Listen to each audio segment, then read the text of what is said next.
देखो भाइयों, वीडियो को स्किप मत करना, क्योंकि इस वीडियो में जब आप पूरा देखोगे तो बहुत कुछ सीखने को मिलेगा। क्योंकि मैं अपनी रियल लाइफ बताने जा रहा हूँ, मैं ऐसे बनावटी कहानी नहीं लेके आया हूँ, ठीक है। मैं अपनी लाइफ के बारे में बता रहा हूँ, तो आपको कहीं ना कहीं एक सीख मिलेगी और कहीं ना कहीं बहुत कुछ सीखने को मिलेगा। इस वीडियो को स्किप मत करना। मैं मतलब इस वीडियो को मॉर्निंग में सुबह 7 बजे स्टार्ट करूंगा, क्योंकि छोटा सा एक मूवमेंट भी आ गया, ठीक है, कोई सॉन्ग शूट का। तो पहले वो कंप्लीट करके फिर उसके बाद में ये वीडियो स्टार्ट कर देंगे। वो है लगभग 1 या 2 मिनट का, तो प्लीज़ आप वीडियो को पूरा देखें, उसके बाद में मेरी कहानी स्टार्ट हो जाएगी।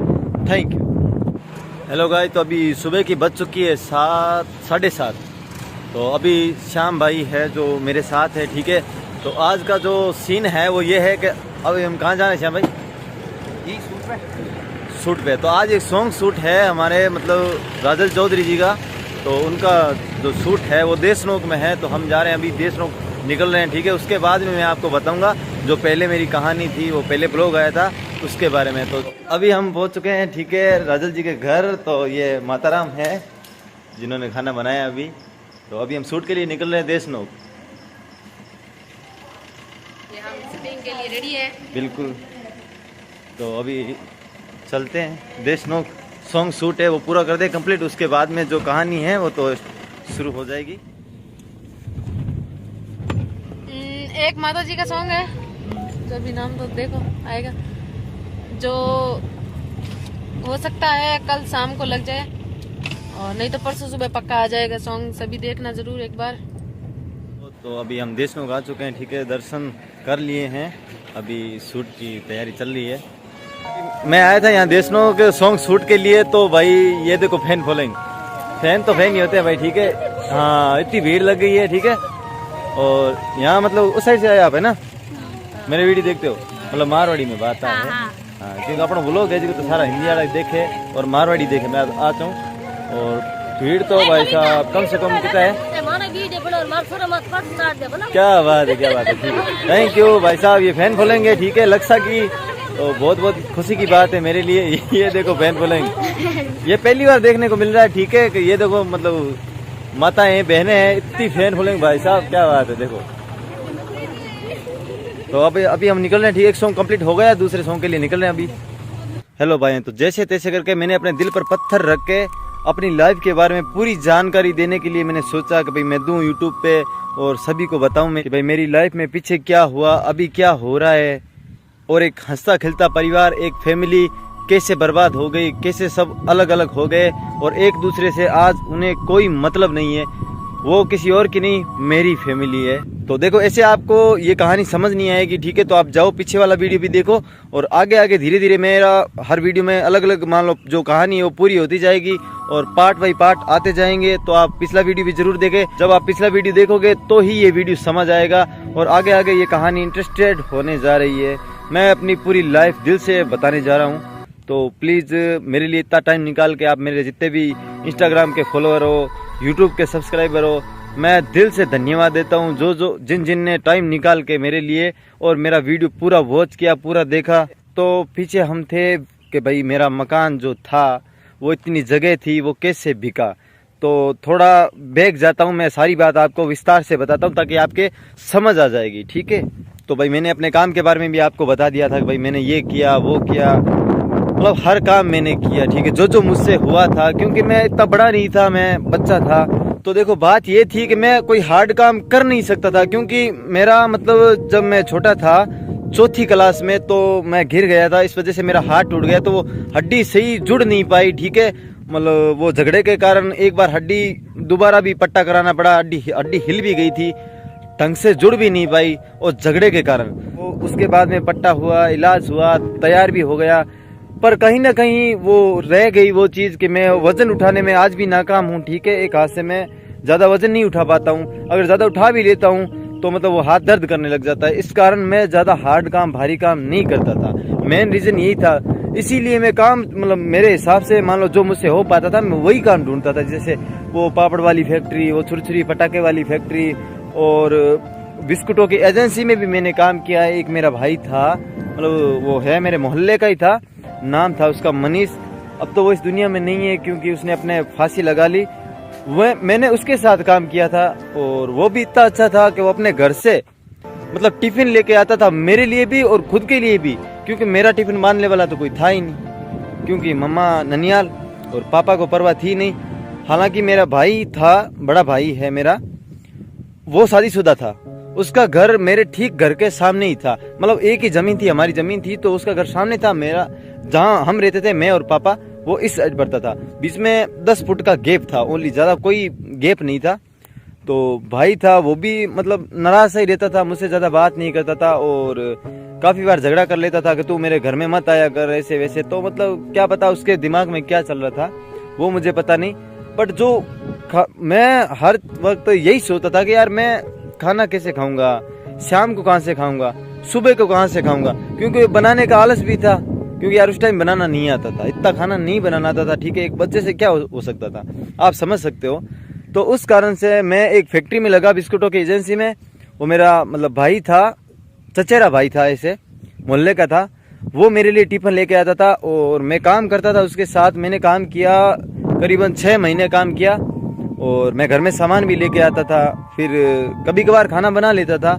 पर हर रोज देखो सुबह उठ के जाना पड़ता था मुझे उस एजेंसी में 8 बजे। तो ये मुझसे नहीं हो पा रहा था कि भाई मैं तो उठता ही 8 बजे था, तो उठते ही सीधे ही मान लो मुंह धोया और चाय भी नसीब नहीं थी, सीधे उसके पास जाता था। और एक गाड़ी थी हमारे गांव का ही है एक भाई, उसकी गाड़ी एजेंसी में लगी थी, तो उस भाई के साथ मैं जाता था। ठीक है, 6 महीने मैंने काम किया, मेरा टिफिन 6 महीने तक वही भाई लाया। आज वो इस दुनिया में नहीं है, मैं काफ़ी बार उस भाई को याद भी करता हूँ। बट उसके बाद में मेरी लाइफ में एक ऐसा मोड़ आया कि मेरी ज़िंदगी एकदम बर्बाद सी हो गई। फिर वापस बर्बाद तो थी और ज़्यादा, मतलब इतना भयानक मोड़ आया मेरी लाइफ में कि मतलब अचानक एक लड़की का मैसेज आया मेरे फ़ोन में। तो उस टाइम मेरी सिचुएशन ऐसी थी कि भाई ये लव वव ये तो दूर की बात है, मैं यही नहीं सोच पा रहा था, ये मतलब डिसाइड नहीं कर पा रहा था कि मैं लाइफ कैसे जीऊँ, आगे कैसे बढ़ूँ। तो लड़की की दिमाग में तो एक दूर की बात हो गई। तो उस लड़की का मैसेज आया, हाय कैसे हो। तो देखो मतलब एक वो मेरे अंदर वही फीलिंग होती है ना कि भाई लड़की का मैसेज आता है, क्या बात है लड़की का मैसेज आ गया, वो कोई फीलिंग थी नहीं मेरे अंदर। और मैं मतलब ये सोच रहा था कि यार ये कौन है यार, हर रोज मैसेज करती है तो कोई लड़की, लड़का भी हो सकता है, ये भी माइंड में था। ठीक है, इतनी तो मान लो अकल तो थी, ऐसा थोड़ी ना कि भाई मैं बच्चा था। देखो इतना तो मुझे भी पता था कि भाई वो लड़की हो सकती है, लड़का हो सकता है, क्योंकि मेरे पास फ़ोन था, तो देखो इतना नॉलेज था ही। तो मैं अब ये बात आपको यहाँ, ये देखो ये चौकी है, इस चौकी पर मैं बैठ के बताता हूँ। तो देखो उस लड़की का मेरे पास मैसेज आया। ठीक है, अब ये बात ध्यान से सुनना आप, मेरी लाइफ में ये मोड़ आया था, बहुत अजीब लगा था मुझे उस टाइम कि मतलब उस लड़की का मैसेज आया। मेरे माइंड में ये बिल्कुल ये निकल गया था कि मेरा कोई है, मतलब मेरी माँ है या बहन है या भाई है या पापा है। मेरे माइंड में एक ही बात चल रही थी उस टाइम, यार मेरा तो कोई है ही नहीं। मैं हर वक्त रोता था, मैं मॉर्निंग में, रात में, सोते टाइम, उठते टाइम, हर वक्त ऐसे सोच के रोता था, यार उसका भाई है कितना ख्याल रखता है, उसकी मतलब माँ है कितना ख्याल रखती है, उसके पापा है कितना ध्यान रखते हैं। और मैं ये सोचता था कि यार मेरी कोई परवाह ही नहीं करता यार, मैंने खाना खाया है या नहीं खाया, मेरी तबीयत कैसी है। मैं ये सोच के मतलब डिप्रेशन में चला गया, इतना डिप्रेशन में चला गया क्या ही बताऊँ। तो मैंने उस लड़की से, मान लो उस लड़की का मैसेज आ रहा था, पर मुझे नहीं पता था कि भाई ये लड़की है या लड़का। एक्चुअली में कसम से मैं ये मतलब डिसाइड नहीं कर पा रहा था ये कौन है। मैं ऐसे नॉर्मली बात करता था, कर लेता था, हाँ अच्छा हूँ ठीक है बस। तो फिर 3 महीने हो गए मैं उससे बात कर रहा था। ठीक है, नॉर्मली बात चल रही थी। तो उसने वॉइस रिकॉर्डिंग भेजी, तो मुझे ये तो कंफर्म हो गया कि हाँ है तो लड़की। तो मैं बात करने लग गया, मुझे ये पता था कि हाँ है तो लड़की। तो देखो एक उम्मीद की किरण होती है, उस टाइम वो मुझसे प्यार से बात करती थी, तो मुझे यही लगा कि भाई ये अच्छी है यार, ये सबसे अच्छी है, ये मुझसे प्यार से बात करती है। क्योंकि उस टाइम मैं अपने आप को इतना अकेला महसूस कर रहा था, क्या ही बताऊँ आपको, क्योंकि सिचुएशन ही ऐसी बन गई थी कि मतलब भाई सामने रहता था पर वो बात नहीं थी भाई वाली, क्योंकि वो घर का सिस्टम ऐसा ही बन गया था। मैं किसी को ये नहीं बता रहा कि भाई मेरा भाई गलत है या मम्मी गलत है या पापा गलत है, वो सिस्टम ऐसा ही बन गया था कि किसी को किसी से कोई मतलब ही नहीं था। मतलब या कोई मरे या जिए या मतलब या क्या हो गया यार फैमिली का। तो उस लड़की से मैं बात कर रहा था, तो मुझे देखो उस टाइम यही लगा कि भाई ये तो यार अपनी सी लगने लगी वो लड़की। फिर उस लड़की ने मतलब क्या किया कि कुछ फोटो भेजे, मतलब दूसरी लड़की के। हालांकि जो मुझसे बात करती थी वो लड़की अलग थी, और जो फोटो भेजे थे वो लड़की अलग थी। तो उसने फोटो भेजे तो मुझे तो यही लगा भाई लड़की यही है। तो देखो मतलब मैं उस फोटो को देख के धीरे धीरे वो यार कहते हैं ना मतलब कंट्रोल करके हम कितना कर सकते हैं। तो मुझे भी धीरे धीरे भाई मतलब यार इंटरेस्ट होने लगा। और भाई जैसे प्यार मान लो आप, ठीक है, प्यार होने लगा धीरे धीरे। तो मैंने 6 महीने तक बात की रेगुलर, 6 महीने तक उस लड़की से। हालांकि वो जब मैं फोटो का बोलता था कि भाई फोटो सेंड कर, तो वो दूसरी लड़की की फोटो सेंड करती थी। मतलब मुझे नहीं पता वो लड़की कौन थी, ठीक है, मैं नाम ओपन नहीं करना चाहता किसी का भी। बाकी मेरी लाइफ है या मेरे साथ बीता है इसीलिए मैं बता रहा हूँ। तो 6 महीने तक मैंने बात की। और 6 महीने अगर बात कोई बंदा करता है, देखो उस टाइम मैं एकदम अकेला था, तो भाई मुझे उससे प्यार हो गया, सीधी सी बात है, ठीक है। तो मैं उसे चाहने लगा। हालांकि देखो जो मुझसे बात करती थी वो लड़की अलग थी और जिसे मैं चाहता था वो लड़की अलग थी। मतलब ये अजीब हो गया मेरे साथ, ठीक है। 6 महीने बाद मान लो पापा थे, उनका तो वही सिस्टम था, शराब पी के रोजाना आना और घर में फिर मुझे वो खाना बनाना। तो मैं ये दूसरा काम है जो मुझसे छूट गया, ठीक है, मैं कर नहीं पा रहा था। तो फिर मैंने एक फैसला किया कि भाई मैं एक होटल खोल लूँ, ये सबसे बेटर रहेगा। तो मैंने रोड पे मान लो हमारी जमीन है, मतलब नॉर्मली मान लो मैंने होटल खोल ली और नॉर्मली मैं सामान रखता था, जैसे तैसे करके उस होटल से मतलब खर्चा निकल जाता था। तो मैं मतलब उस होटल में बैठता था, सुबह उठता था मान लो 8 बजे उठ के आता था और शाम को 11 बजे तक मैं उस होटल में बैठता था। उस टाइम मतलब उस लड़की से भी बात कर रहा था और होटल भी था खुद का। तो फिर क्या हुआ कि मतलब जो मेरे पापा जी थे वो होटल में आते थे और हर रोज 200 रुपये निकाल के ले जाते थे, हर रोज, ये एकदम रियल बात है, हर रोज 200 रुपये निकाल के ले जाते। तो देखो होटल था, उसमें ज्यादा खर्चा था नहीं, मेरे पास भी 5000 रुपये मैंने जैसे तैसे करके वो होटल बनाया था। तो कितने दिन चलने वाला था, अब 200 रुपये हर रोज कोई निकालेगा तो आप ही सोच लो। तो वो क्या हुआ, धीरे धीरे भाई 1 महीने के अंदर पूरा होटल खत्म हो गया, ठीक है, चट कर गए पापा। तो उसके बाद में मेरे पास दूसरा कोई ऑप्शन था नहीं और फिर होटल मैंने बंद कर दिया। और उसके बाद में जब 7 महीने हो गए उस लड़की से बात करते हुए, होटल तो बंद कर दिया था मैंने, फिर 7 महीने बाद जब होटल भी बंद हो गया, जब मैं घर पे था, मेरे पास ऐसा मैसेज आया कि मतलब मैं टूट सा गया अंदर से एकदम। मतलब मुझे समझ ही नहीं आ रहा था कि मैं करूँ क्या। उस लड़की का मैसेज आया कि लकी सॉरी, मुझे माफ कर दो, मैं वो नहीं हूँ जो तुम समझ रहे हो। मैंने वापस मैसेज किया कि मतलब क्या बोल रहे हो तुम, मैं समझा नहीं। कि लकी आप समझो मैं वो नहीं हूँ जो आप समझ रहे हो, वो जो फोटो है वो मेरी नहीं है और मैं कोई और हूँ, मुझे माफ कर दो, मेरी गलती हो गई, मैंने आपके साथ चीट किया। और मैं किसी के पास आई थी तो मैं आज वापस जा रही हूँ अपने घर। मैं तो किसी रिश्तेदार के पास आई थी, मैंने उनकी लड़की की फोटो सेंड कर दी, तो मुझे माफ करो, मैं अपने घर जा रही हूँ। तो भाई साहब क्या बताऊँ, मतलब मैं यार मेरी आंखों से आंसू टपकने लगे, मैं कुछ बोल ही नहीं पाया। मैं फोन मैंने ऐसे साइड में रख दिया, मैं सो गया। फिर मैं मतलब मॉर्निंग की बात है ये, 9 बजे की। फिर मैं शाम को उठा, फिर वापस वो बात तो माइंड में थी कि यार मेरे साथ ये क्या हो रहा है। फिर उसके बाद में कोई मैसेज नहीं आया। फिर मुझे गुस्सा भी आया कि यार मेरे साथ चीट किया, किसी और की फोटो भेज के मेरे साथ खिलवाड़ किया है, ठीक है। क्योंकि मैं तो उस टाइम भी मैं तो अकेला महसूस कर रहा था, एकदम टूटा हुआ था। फिर भी मेरे साथ मतलब आपकी कमी थी, आपने मेरे साथ ऐसा कर दिया, मेरे माइंड में ये आ रहा था। तो फिर मैंने देखो अपने आप को संभाला। 1 महीने बाद उस डिप्रेशन से मैं जैसे तैसे करके बाहर निकलने की कोशिश की और निकल भी गया। उसके बाद में 1 महीने बाद फिर उस लड़की का फोन आया जिस लड़की की उसने फोटो सेंड की थी कि देखो मतलब कि वो अलग थी, वो मैं नहीं थी, उसने आपके साथ गलत किया, मैं मानती हूँ, बट आप ऐसे मेरे साथ रूडली बात मत करो। मैं ऐसे बात कर रहा था कि जैसे मान लो सारा गुस्सा उस पर निकाल रहा हूँ मैं, जिसकी कोई गलती नहीं थी, ठीक है, उस पर निकाल रहा था मैं। तो उसने बोला देखो आप ऐसे रूडली बात मत करो, मैं नहीं थी वो, मैं मतलब कोई और थी, मेरी कजन थी, मेरी रिश्तेदार थी, उसने मेरे फोटो सेंड कर दिए, मेरी गलती थोड़ी ना है। तो मैंने बोला हाँ तो ठीक है, कोई बात नहीं, मैंने आपको कब बोला, तो अब आप जाओ अपना काम करो और मुझे अकेला छोड़ दो। तो फिर मुझे नहीं पता उस लड़की के माइंड में क्या आया, धीरे धीरे मैंने देखो भाई उस टाइम एक सिचुएशन ऐसी थी कि मैं अपनी स्टोरी ना मतलब किसी से छुपा ही नहीं पा रहा था। मतलब जो मुझे ऐसा लगता था ना कि यार ये मेरी बात समझ सकता है, तो मैं उसे जरूर बताता था कि यार मेरे साथ ये हो रहा है, यार मेरे साथ ये हो रहा है। तो फिर धीरे धीरे उस लड़की के मैसेज आने लगे कि भाई वो अलग थी, मैं नहीं थी, आप मेरे साथ आराम से और एक दोस्त मानकर बात कर सकते हो। तो धीरे धीरे मैंने अपनी स्टोरी है जो उसको बताना शुरू कर दी और पूरी लाइफ मैंने जो मेरे साथ बीत रहा था मैंने उसको बता दी। तो उसे भी मुझसे प्यार हो गया। उसने फिर बोला मुझे कि देखो मतलब ठीक है, वो जो हुआ वो अलग था, पर अभी मेरे दिल में आपके लिए वो जगह है। मतलब अगर आप बुरा ना मानो तो मैं आपको एक बात बोलूं। तो मैंने बोला हाँ बोलो। तो उसने मुझे बोला आई लव यू। तो मैं भी रोक नहीं पाया अपने आप को, ठीक है, क्योंकि मैं तो पहले से ही प्यार करता ही था, मैं तो उससे ही करता था, पर गलती कोई और लड़की की थी। तो मैंने बोल दिया ठीक है हाँ। तो फिर हमारी बातें होने लगी। उसके बाद में मतलब वो होटल तो बंद हो ही गया था। तो मुझे उस टाइम कहीं ना कहीं ये लग रहा था कि मैं अकेला हूँ, मेरा कोई नहीं है। तो मैंने मान लो एक शराब के ठेके पर भी काम किया है। और वो क्यों किया? क्योंकि देखो मैं शराब के हाथ भी नहीं लगाता, ये रियल बात है। मैंने शराब के ठेके पर भी काम किया। क्यों किया? इस लड़की के लिए।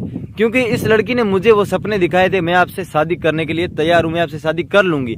मुझे वो स्वार्थ नहीं था, ठीक है। मुझे ये नहीं पता था कि भाई मैं उससे अगर शादी कर लूंगा तो मतलब उसके माता पिता की इमेज है जो वो गिर जाएगी, वो पूरी उम्र किसी के सामने नजर मिलाने के लायक नहीं रहेंगे। मुझे ये इस बात का पता नहीं था और आज मैं ये बात समझ सकता हूँ। और आज जो टाइम है, इस टाइम में मैं सख्त खिलाफ हूँ एकदम, जो भागकर शादी करते हैं। मैं ये अपने मुंह से कह रहा हूँ भाई साहब, मुझे किसी का डर नहीं है, मैं सख्त खिलाफ हूँ जो भागकर शादी करते हैं। मान लो जो भागकर शादी करते हैं वो तो कर लेते हैं, पीछे उनके जो माता पिता का हाल होता है ना, वो जो दुनिया उनको ताने मारती है भाई साहब, ये बर्दाश्त नहीं होता।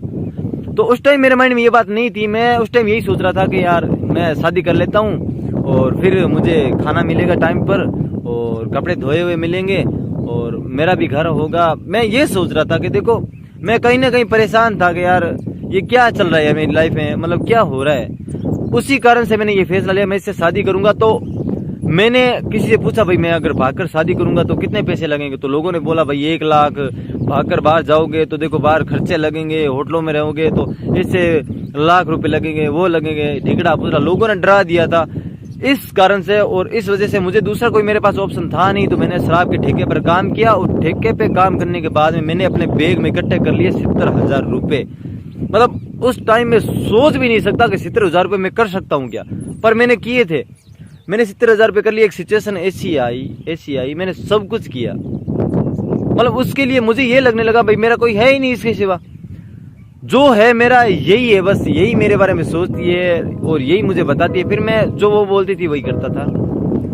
एक टाइम ऐसा आया कि मान लो मतलब सिचुएशन ऐसी आ गई कि हम एक दूसरे से अलग हो गए। अब आप सोच सकते हो मैं कितना टूट चुका था उस टाइम। हम एक दूसरे से अलग हो गए और उसने जैसे मुझे बहुत सुनाया, मैंने सुना, उसने जो बोला मैंने कबूल किया कि हाँ भाई ठीक है तो सुनाती रहे, मैं सुनता रहूँगा, क्योंकि मैं तो पहले से ही टूटा हुआ था, मैं क्यों लड़ूंगा उससे, ठीक है। मेरी वो हिम्मत थी नहीं मैं उससे कुछ बोलूँ, मैं उससे लड़ूँ। मैंने बोल दिया था भाई जो इतने अपने थे वही छोड़ के चले गए, उनमें ही कोई अपनापन नहीं है तो मैं तुमसे क्या ही उम्मीद लगूँ। तो वो चली गई। फिर पापा वो मुझे परेशान करने लग गए, ठीक है। वहां से तो मान लो मैं अलग हो गया, फिर वहां से परेशान था और इधर पापा वो बोलने लगे कि तू कमाता है, तू ठेके में काम करता है। मेरे पापा मुझे परेशान करते थे, झगड़ा करते थे, तो मैं उनको भी मतलब शाम हर रोज उनको शराब चाहिए होती थी, तो मैं शराब भी मतलब क्या करता यार, देनी पड़ती थी, ठीक है, पापा थे तो मैं उनको भी देता था। और उसके बाद में पापा ने मतलब पापा के दिमाग में पता नहीं क्या आया, मतलब एक ऐसा मोड़ आया फिर मेरी लाइफ में। अब पापा मुझे बोलने लगे भाई हिसाब दे, तू जो काम करता है उसका हिसाब दे। तो मैंने बोल दिया पापा देखो मैं आपको हिसाब दूंगा, पर आप करोगे क्या ये तो बताओ, क्या करोगे? भाई सामान है वो मैं लेके आ रहा हूँ, खाना है वो मैं बना के दे रहा हूँ, और घर कैसे चलता है वो मुझे सब पता चल गया। पापा देखो इस उम्र में नहीं चलना चाहिए, मेरी पढ़ाई की उम्र है, बाकी मुझे सारा कुछ पता चल गया क्योंकि मुझ पर आ गया अभी, ठीक है। आपने तो मतलब परवाह छोड़ दी, आपको ये लगता ही नहीं है कि मैं आपका लड़का हूँ, आपको कुछ करना है, नहीं, आप तो भूल गए सारी बात। तो पापा के माइंड में मुझे नहीं पता क्या आया, तो पापा ने मेरे साथ झगड़ा किया, मुझे धक्के देके घर से निकाल दिया, भाई हिसाब दे तो इस घर में रहे वरना निकल यहाँ से। तो मैं देखो एक दिन निकल गया, ठीक है, जो मेरा दोस्त था उसके पास जाके सो गया। दूसरे दिन जब आया पापा, मैंने समझाया पापा ऐसे मत करो, मैं पैसे गलत नहीं लगाऊंगा, मैं सही लगाऊंगा, आप समझो मेरी बात। तो आप क्या करोगे पैसों का ये बताओ, आपको शराब चाहिए मैं दूंगा, आपको खाना चाहिए मैं दूंगा। पापा मानने को तैयार नहीं थे। पापा ने फिर बोला यहाँ से निकल जा, फिर मुझे धक्का देके निकाल दिया। तो फिर मैंने एक फैसला किया, चलो पापा को पैसे देता हूँ। मैंने पापा को पैसे दिए 500 रुपए। मैं ये लो पापा 500 रुपए, तो पापा राजी हो गए। फिर मैंने देखा जब मैंने पापा को 500 रुपए दिए तो पापा 2 दिनों से उठे थे भाई साहब, 2 दिनों से होश आया था उनको, कि वो शराब पी गए 500 रुपए की पूरी। मुझे पता था ये तो पैसों के शराब पियेंगे। अब बताओ मैं क्या ही हिसाब दूं मैं उनको, हैं? मुझे में इतनी समझ थी कि भाई ये पैसा है पापा बर्बाद कर रहे हैं, पर पापा में पता नहीं वो समझ कहाँ चली गई कि भाई मैं पैसा बर्बाद कर रहा हूँ, मैं गलत रास्ते पे जा रहा हूँ, ये जो मेरी फैमिली है उजड़ रही है, बर्बाद हो रही है, वो भूल चुके थे। उसके बाद में फिर भी पापा 2 दिन से उठे, फिर वापस वही बात, वही झगड़ा मेरे साथ। मैं तो टूटा हुआ था, मैं तो इतना परेशान था, इतना मतलब डिप्रेशन में था कि मैं ये सोचने लगा भाई, मेरे माइंड में इतने नेगेटिव सवाल आने लगे, थॉट्स आने लगे कि मर जाऊं तो ठीक है यार, अब तो कोई है ही नहीं अपना। वो लड़की भी चली गई जिससे मुझे उम्मीद थी, जिसके लिए मैंने सब कुछ किया, और घर वालों से तो कोई उम्मीद थी नहीं। और उसके बाद में मैंने फैसला किया कि मैं अपनी मम्मी के पास जाऊंगा। मैं बहुत रह लिया पापा के पास, बहुत कर लिया, पापा नहीं समझेंगे। तो फिर मैंने फैसला किया, मैं मम्मी के पास चला भी गया, ठीक है।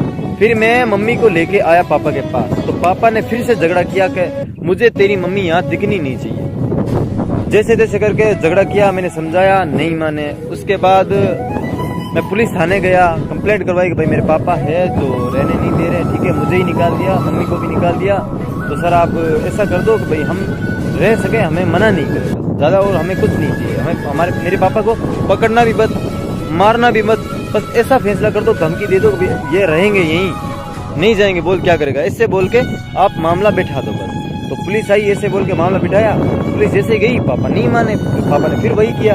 तो फिर मैंने बोल दिया पापा अगर आपको हमारे साथ नहीं रहना, तो मम्मी ने बोल दिया कि भाई ऐसे बोल दो कि भाई जमीन है जो अलग अलग कर ले। तो उसके बाद में क्या हुआ, तो पापा को मैंने बोल दिया कि पापा अगर आपको नहीं पसंद हम, तो हमें पैदा क्यों किया, ठीक है। अब जब आपने पैदा कर दिया है तो हमने कोई साइन थोड़ी की है भाई हम पैदा हो रहे हैं फिर हम अपने जहाँ मर्जी जहाँ जाएंगे, नहीं भाई, जन्म पैदा आपने किया है, आपके बेटे हैं, आपने पैदा किया, आप हमारे पापा हो, तो देखो पापा आपका हक बनता है कि आप हमें जगह दो बैठने के लिए, ये थोड़ी हक बनता है कि आप हमें घर से निकाल दो। तो फिर वो बात जैसे तैसे बिठा के फिर एक बार फिर मुझे पापा नहीं माने, तो थाने जाना पड़ा, फिर वो पुलिस वालों को पूरी बात बताई। उसके बाद में पापा माने, और गुस्से में ही मान लो 2 हिस्से हो गए जमीन के, और जो वो जमीन थी, ठीक है, उसके 2 भाग हो गए, एक मम्मी के नाम, एक पापा के नाम। तो उसके बाद में तलाक भी हो गया। वहाँ मौजूद थे मेरे ताऊ जी, मेरा बड़ा भाई, मैंने उनको समझाया यार ये क्या कर रहे हो, ये गलत है, ठीक है, जमीन अलग हो रही है, कोई बात नहीं, तलाक क्यों कर रहे हो, नहीं हमें रिश्ता ही नहीं रखना तुम्हारे साथ, अब तुम अपना देखो हम अपना देखते हैं। तो फिर मैंने बोल दिया चलो ठीक है भाई आप अपना देखो और हम अपना देखते हैं। तो फिर क्या हुआ कि वहाँ से कचेड़ी से ये लिखा पढ़ी होके हम आ गए, ठीक है, वो कागज मेरे ताऊ जी के पास है, आज भी पड़े। वहाँ से ये सारा कुछ हुआ। उसके बाद में जब हम घर आए तो फिर शाम को पापा ने शराब पी के वही झगड़ा, वही मतलब सिस्टम पुराने वाला स्टार्ट कर दिया। मैंने बोल दिया भाई अब तलाक हो गया, अब जमीन अलग हो गई, अब क्या रह गया कि मैं तुम्हें अपनी आंखों के सामने नहीं देखना चाहता, तुम यहाँ से निकल जाओ, ये जमीन बेच के यहाँ से कहीं और चले जाओ। तो मैंने बोला पापा देखो ऐसे नहीं होता, यहाँ जमीन ऐसे कैसे बिक जाएगी बताओ। अभी मैं किसी को जाके बोलूंगा आप मेरी जमीन को ले लेगा, पापा नहीं लेगा, समझो आप बात को। हाँ अगर कोई कस्टमर आएगा मैं बता दूंगा सबको भाई ये जमीन बिका हुआ है, तो कोई कस्टमर आएगा मैं बता दूंगा। नहीं पापा नहीं माने, पापा ने झगड़ा इतना शुरू कर दिया क्या ही बताऊं। फिर हमें वो जमीन देनी पड़ी 6.5 लाख में, इतनी कम बजट में, क्योंकि वो मतलब पापा ने एक सिस्टम ऐसा बना दिया भाई यहाँ से निकलो, यहाँ से निकलो। इस मजबूरी के कारण हमें वो जमीन देनी पड़ गई और 6.5 लाख में। फिर मैंने उस जो मेरी गली थी वहां से हटके और मैंने इस साइड में जमीन ले ली, इस गली में जो शनिदेव मंदिर के सामने जाती है, इस गली में जमीन ले ली। 200 का जमीन ली थी मैंने। 200 का जमीन लेने के बाद मैंने ये घर बनाया, आप देख सकते हो, जो इस गली से शनिदेव मंदिर के सामने से ये गली है, और ये है वो घर जो मेरा था। अब तो नहीं, अब तो बिक चुका है। और ये कहानी है। और आज मैंने जो वीडियो है इसमें बता दिया कि घर कैसे बिका, और ये घर जो यहाँ लिया था ये भी कैसे बिका, इसके बारे में मैं आपको जरूर बताऊंगा। आगे मतलब मेरी लाइफ में क्या हुआ वो भी आपको जरूर बताऊंगा। तो इस वीडियो को ज़्यादा से ज़्यादा वॉच करें, ज़्यादा से ज़्यादा शेयर करें और कमेंट बॉक्स में ज़रूर बताएं कि आपको अगर आगे की कहानी सुननी है मेरी तो कमेंट ज़रूर करें, वीडियो को लाइक ज़रूर करें। और आगे सुनने के लिए कौन कौन इंटरेस्टेड है, आगे मूवमेंट बहुत जोरदार आने वाले हैं भैया। थैंक यू मेरा वीडियो देखने के लिए, इतना टाइम भाई साहब आज के टाइम में आपने निकाला है मेरे लिए, तो दिल से थैंक यू।